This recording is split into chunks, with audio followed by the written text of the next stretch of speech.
tayo guys ng kutsero. Nugasan ko muna yung picture. Ayan. Ito na guys yung aking yung kutsero.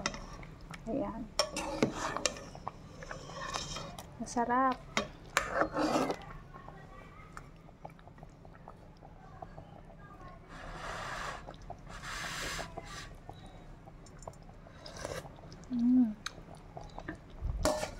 Hindi ko ginisa. Ano lang.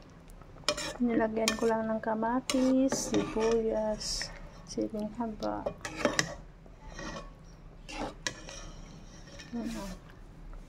Tapos lagay na natin yung carrots.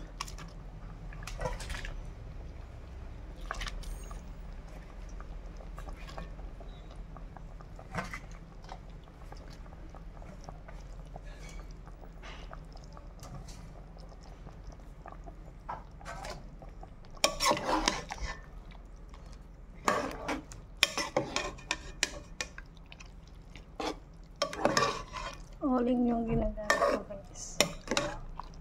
Kasi masarap ang lukto pag all.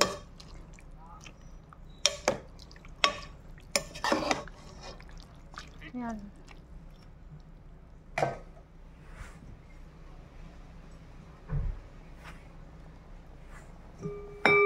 Takpan lang muna natin.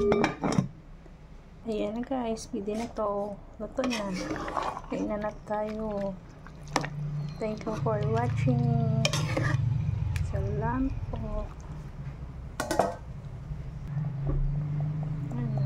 Luto na siya.